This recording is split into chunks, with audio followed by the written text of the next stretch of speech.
Quero cumprimentar a todos com a graça e paz do Senhor Jesus Cristo, dizer que é uma alegria grande estar aqui, agradeço aí pelo convite, é um convite meio inesperado, né? Mas a gente fica muito feliz de estar aqui e ter a oportunidade de rever os irmãos, rever a igreja, né? Com essa alegria também do batismo aí de um casal muito querido, né? Muito bom ver o Davizinho recebendo aí o batismo, os cumprimentos aí às famílias, né, de todas as crianças batizadas, mas fico muito feliz em poder participar desse momento, assim, né? Deus é muito bom com a gente, né? Eu gostaria de convidar você para abrir a sua Bíblia na carta de Paulo aos Colossenses, para nós meditarmos, então, em Colossenses 1, 13 até 23, é o texto para a nossa meditação, e eu peço a você, então, que abra a sua Bíblia nesta passagem, carta de Paulo aos Colossenses, capítulo 1, de 13 a 23. E nós vamos ler juntos esse trecho da Palavra de Deus. Convido você a ler comigo, aqueles que encontraram são convidados a me acompanharem nessa leitura. Vamos ler conjuntamente. Ele nos libertou do império das trevas e nos transportou para o reino do Filho do seu amor, no qual temos a redenção, a remissão dos pecados. Este é a imagem do Deus invisível, o primogênito de toda a criação, pois nele foram criadas todas as coisas, nos céus e sobre a terra, as visíveis e as invisíveis, sejam tronos, sejam soberanias, quer principados, quer potestades, tudo foi criado por meio dele e para ele. Ele é antes de todas as coisas, nele tudo subsiste. Ele é a cabeça do corpo, da igreja. Ele é o princípio, o primogênito de entre os mortos, para em todas as coisas ter a primazia. Porque aprouve a Deus que nele residisse toda a plenitude, e que, havendo feito a paz pelo sangue da sua cruz, por meio dele reconciliasse consigo mesmo todas as coisas, quer sobre a terra, quer nos céus. E a vós outros também, que outrora erais estranhos e inimigos no entendimento pelas vossas obras malignas, agora, porém, vos reconciliou no corpo da sua carne, mediante a sua morte, para apresentar-vos perante ele santos, inculpáveis e irrepreensíveis, se é que permaneceis na fé, alicerçados e firmes, não vos deixando afastar da esperança do evangelho que ouvistes e que foi pregado a toda criatura debaixo do céu, e do qual eu, Paulo, me tornei ministro. Agora há pouco nós cantamos um cântico e a gente afirmou o seguinte: príncipe da paz, só por ele viverei. Esta é uma declaração que, de certa maneira, resume aquilo que a gente normalmente chama de evangelho. E esta é uma palavra que deve cada vez mais ser trazida para o centro do nosso coração. A palavra evangelho. O sentido da palavra é conhecido por muitos de nós. O significado básico é esse: notícias jubilosas, boas novas. São boas novas especificamente sobre o reino de Deus e sobre a obra maravilhosa que Deus faz e que nos alcança por meio de Jesus Cristo. O evangelho que a gente encontra na Escritura tem que ser o tema dominante da vida da igreja, em tudo aquilo que a igreja faz, em tudo aquilo que ela realiza, mas o evangelho também tem que ser o tema dominante da nossa vida pessoal, na nossa caminhada familiar. O evangelho tem que estar no centro do nosso coração e da nossa vida, em todo lugar e em todo tempo. E quando isso é esquecido, coisas bem esquisitas começam a acontecer. Vou dar um exemplo para vocês. Um grupo muito bem intencionado, desejoso de estudar a Bíblia, de conhecer a Deus, de caminhar com o Senhor, esse grupo começou então a reunir-se periodicamente, e eles então se reuniam para cantar, para orar, e à medida então que aquele trabalho foi crescendo, eles perceberam que precisavam alugar um local, e alugaram então um salão maior para aquelas pessoas serem acomodadas, e aquele trabalho continuou crescendo, e então alguém se sentiu tocado e disse: eu quero doar aqui um terreno de uma chácara para construir então uma sede específica para esse grupo. E esse grupo então recebeu aquele terreno, fez uma mobilização, e eles, por meio de um trabalho voluntário, de mutirão, eles construíram um grande templo ali, um grande salão com toda uma estrutura de cozinha e espaço social e uma grande estrutura para acomodar aquele pessoal. E aquele grupo foi crescendo com muita animação. Em alguns anos eles tinham aproximadamente 1.000 membros. E parece que tudo estava correndo muito bem aí. Mas algumas coisas estavam começando a acontecer com aquele grupo. Em primeiro lugar, a pregação daquelas reuniões era sempre baseada em alegorias. Ao invés dos pregadores explicarem, interpretarem aquilo que está escrito no texto da Bíblia, eles estavam então propondo significados diferentes daquilo que está verdadeiramente escrito na Bíblia. E não apenas a pregação alegórica era dominante ali, mas eles assumiram toda uma postura contrária à ideia de você estudar a Bíblia sistematicamente. E até quando você usava palavras como doutrina, teologia, aquele grupo entendia que essas coisas não eram espirituais. Olha, não me venha com doutrina, não me venha com teologia, e a gente quer ouvir o que Deus está falando diretamente aqui. E ouviam por meio dessas interpretações, que eram interpretações bem alegóricas da Bíblia. E tudo isso, todo esse movimento desse grupo passou a girar em torno de um líder muito forte, muito dedicado com a vida devocional, assim, muito exemplar, extremamente rigoroso. E aquele grupo começou a entender o seguinte, que eles eram salvos por meio da aceitação deles serem obedientes àquele código de regras daquela comunidade. E aquela comunidade foi aumentando cada vez mais a sua lista de regras para que os crentes fossem alinhados ao padrão de salvação e santificação. Então eles chegaram a um ponto em que os crentes entravam naquela chácara na noite de sexta-feira e só podiam sair na noite de domingo.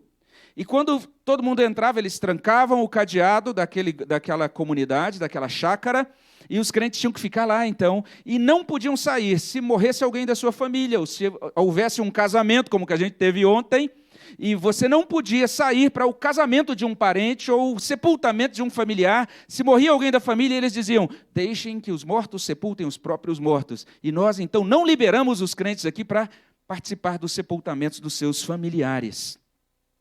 E como resultado, então, dessa desvirtuação, pouco a pouco as pessoas foram abandonando aquele trabalho e aquele grupo foi minguando com o tempo. Hoje eles contam mais ou menos entre 30 e 50 adeptos. Mas olha bem, um movimento que começou com todo o ânimo, com toda boa intenção, mas depois desvirtuou, perdeu totalmente a base da palavra de Deus, e ao invés de produzir benefícios, muitas pessoas ficaram ali por cerca de 20 anos sendo doutrinadas com coisas bem estranhas. Esse é um exemplo. Vou dar um outro. Um líder de um centro espírita foi evangelizado por um pastor evangélico. Ouviu o evangelho por meio daquele pastor e começou, a partir daquela evangelização, ele comprou uma Bíblia, falou, quero ler a Bíblia, e começou a ler, então, a sua Bíblia, começou a ouvir, pela TV ou pelo rádio, alguns sermões, algumas pregações evangélicas, e ele, então, desenvolveu a seguinte convicção. Aquele líder espírita disse, a partir de hoje eu vou aceitar Jesus e vou me identificar como um ex-espírita. Ele era o líder daquele centro espírita. Depois que ele fez isso, ele foi até o centro espírita, reuniu a sua liderança, os membros daquele centro, e disse o seguinte, olha, a partir de agora eu não sou mais espírita, a partir de agora eu sou um evangélico, e o nosso centro agora não será mais um centro espírita, a partir da semana tal, da data tal, nós seremos uma igreja evangélica. Alguns membros daquela comunidade, alguns que tinham convicções kardecistas, abandonaram imediatamente. Falou, não, eu sou espírita, não vou ficar aqui, não gosto desse negócio de fé evangélica. Já saíram imediatamente, mas outros permaneceram ali. E com o tempo eles começaram a receber uma nova doutrinação por parte desse líder, que assumiu, então, imediatamente o título de pastor e começou a doutrinar, então, os seus membros, agora, os adeptos daquela religião, daquele grupo, e ele fez isso de acordo com aquilo que ele estava entendendo, o entendimento dele, agora, da sua fé nova, da sua fé que ele entende ser uma fé evangélica. Aquele grupo foi também crescendo, foi se desenvolvendo, e oficialmente sendo considerado uma igreja evangélica. Mas olha só que interessante, aquela igreja não admite que Cristo é Deus. Essa igreja que se diz evangélica, é bem interessante, eles dizem que o Espírito Santo, o Consolador, na verdade é a doutrina de Allan Kardec. Eles ensinam isso hoje, e tem uma placa lá, Igreja Evangélica. E não apenas isso, eles dizem o seguinte, se você morrer, e você aceitou Cristo como seu Salvador, você vai para o céu. Mas se você morrer e não aceitou Cristo como seu Salvador, você reencarna. Essa é a doutrina desta igreja, que é considerada uma igreja evangélica. E você ouve essas coisas e fala, que coisa esquisita é essa? Mas perceba, é um grupo que tem uma placa lá na frente da igreja, dizendo, somos uma igreja evangélica. Mas perceba o quanto esse grupo se esqueceu do evangelho. Por isso que eu digo que sempre que a gente se esquece do evangelho, os resultados são esquisitos. E talvez você já conheça também esse terceiro exemplo que eu vou dar, que é bastante divulgado nas redes sociais, mas é esse exemplo desse líder religioso, conhecido em todo o país, que então chega diante ali da mídia, especialmente na internet, ele está divulgando isso, e ele diz, olha, a partir de agora eu quero dizer para vocês que recebi uma revelação direta de Deus. Deus revelou isso diretamente para mim, a partir de agora vocês devem deixar de dar o dízimo, porque o dízimo ficou obsoleto.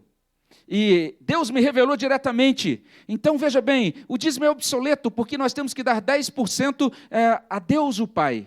E temos que dar 10% a Deus o Filho. E temos que dar 10% a Deus o Espírito Santo, em honra à Trindade. Então, a gente não deve mais ficar apegado a esse negócio de dízimo. E Deus me revelou, então, essa doutrina maravilhosa, a doutrina do trízimo. E ele diz isso, se você der o trízimo, já agora em dezembro, pode ficar tranquilo que no ano que vem, Deus vai prover maravilhosamente para a sua vida. Eu não estou retirando esses relatos de livros de ficção religiosa, eu conheço pessoas que passaram pelas 2 primeiras igrejas que eu mencionei. São 2 igrejas que funcionam lá na cidade onde eu sou pastor hoje.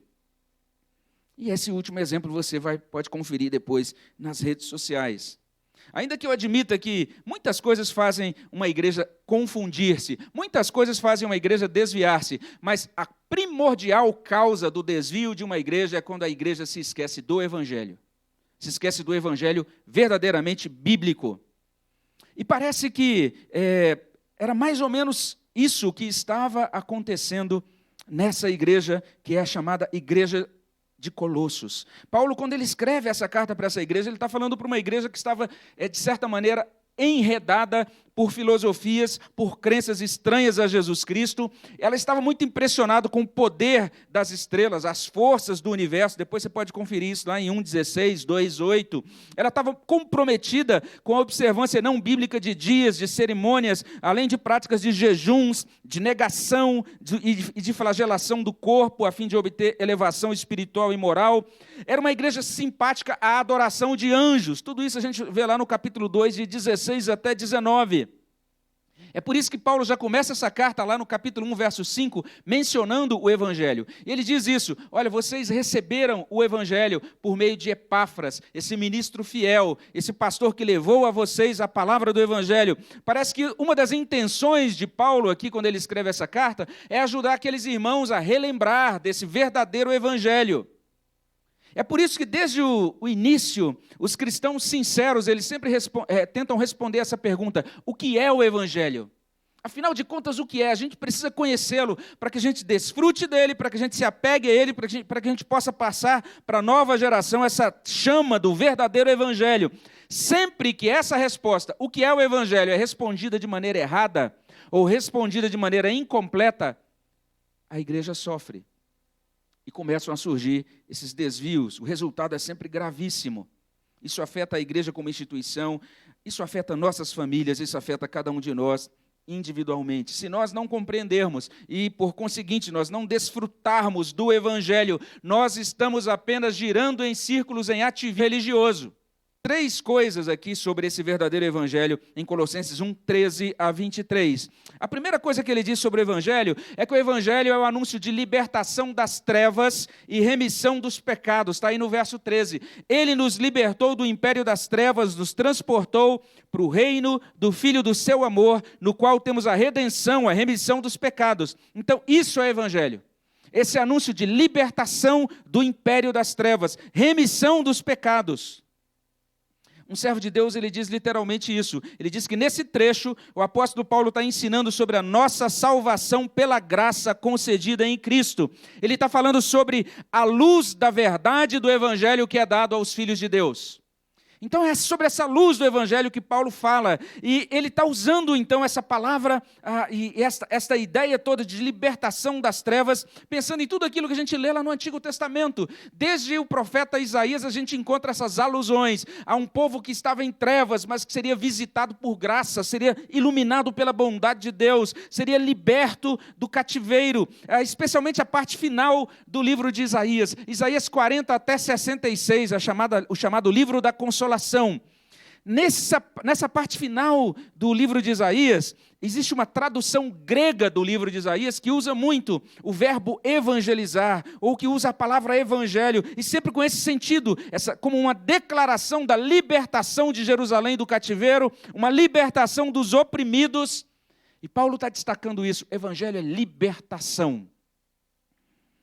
A revista e corrigida traduz assim: ele nos tirou da potestade das trevas. A tradução brasileira traz: ele nos resgatou do poder das trevas. A Nova Versão Internacional traz assim: ele nos resgatou do domínio das trevas. Paulo usa um verbo aqui que é traduzido por libertar, que aponta para o resgate de uma situação perigosa. Ele usa um substantivo que é traduzido como potestade. É a mesma palavra que a gente encontra lá em Efésios 6,12, quando Paulo está falando daquela luta espiritual que a gente tem. E essa palavra indica o controle de algo ou alguém sobre outra pessoa. Então nós, sem o Evangelho, estamos debaixo do poder de algo ou de alguém. Ele diz, é o império das trevas. O que são trevas?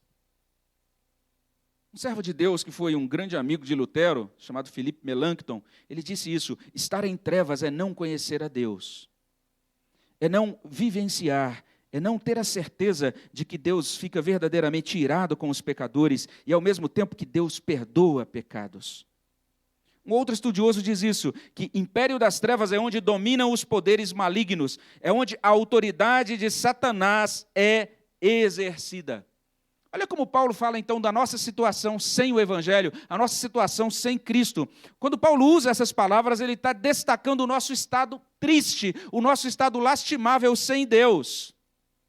Ele diz, sem Deus nós permanecemos escravizados, cativos do império das trevas, aqui no verso 13. É um cativeiro que nos destrói, porque sob a autoridade das trevas nós somos dominados, nós somos corroídos por nossos impulsos, por nossa iniquidade. Nós somos corroídos de dentro, ou por dentro e por fora. Sem Deus nós pensamos que estamos vivos, mas não estamos. Na verdade nós caminhamos como zumbis, pensando que estamos vivos, mas na verdade numa existência de morte. Nós sem Deus não conseguimos ser coerentes com a lei natural da nossa consciência. Sem Deus nós colocamos a nossa cabeça no travesseiro todos os dias e temos que ter a consciência, se formos honestos, nós perceberemos que pecamos. Sem Deus nós não conseguimos viver a integridade da lei do Senhor. A gente pode até tentar, a gente pode, por exemplo, pegar os 10 mandamentos e dizer, agora eu vou tentar seguir esses mandamentos, agora eu vou tentar seguir essa palavra de Deus, mas nós não conseguimos segui-los sem Deus. É interessante o que nós percebemos aqui nessa passagem. Paulo está apontando para esse estado terrível. Sem receber graça, sem receber vida de Deus por meio de Jesus Cristo, nós estamos presos em cadeias de trevas. Essa é a nossa condição, e veja, é uma condição humanamente irreparável. Nós não conseguimos solucionar isso, nós não temos sabedoria, nós não temos força, nós não temos virtude. A gente pode ver isso por um outro ângulo, especialmente quando a gente olha para Colossenses 2,14. Lá Paulo fala sobre um escrito de dívida. A ideia é essa: sem Deus nós somos devedores eternos. Sem Deus, diante da justiça de Deus, o nosso débito é infinitamente maior do que o nosso crédito. E por causa dos nossos pecados, nós estamos separados de Deus. E todo o restante da nossa vida é sublinhada por essa separação. Tudo vai repercutir uma vida alienada, separada de Deus. Mas aleluia, olha só o que o texto diz. O Evangelho está divulgando uma notícia feliz. Paulo diz que nós somos tirados desse domínio. Essa é a mensagem. Ele está falando que Deus, literalmente, por meio daquilo que Ele fez por Cristo, Ele nos arrancou desse domínio. A Bíblia diz que Deus nos transportou para o reino do Filho do seu amor. Ou seja, Ele mesmo, Deus, é o agente da nossa salvação. Nós não conseguiríamos fazer isso. De certa maneira, está acontecendo aquilo que a gente lê em Isaías 43:11. Eu sou o Senhor e fora de mim não há Salvador. Ou seja, é dele e unicamente dele que procedem todas as dádivas para a nossa salvação, para a nossa santificação e para a nossa consolação. E a gente encontra aí esse verbo, traduzido por transportou. Está falando sobre uma mudança de condição, sobre uma mudança de estado. E o tempo verbal aponta para algo que Deus fez perfeitamente, definitivamente. Ele resolveu tudo. Ele nos libertou e Ele mudou a nossa condição. Como é que Ele fez isso? O texto responde. Ele fez isso por meio de redenção, por meio de remissão dos pecados. Está aí no verso 14. Nele nós temos isso, redenção e remissão. Ambas as palavras relacionam-se com pagamento. A palavra redenção tem a ver com pagamento num âmbito com uso mais cerimonial. Ele está ligado àqueles sacrifícios de sangue do Antigo Testamento. Lá no Antigo Testamento, um substituto, um animal substituto, tinha que derramar o seu sangue para que a dívida do pecador fosse paga. Um substituto tinha que derramar a sua vida a fim de aplacar a ira de um Deus santo. Remissão já tem um uso mais contábil. Significa literalmente isso. A dívida humana impagável foi remida, foi quitada. Jesus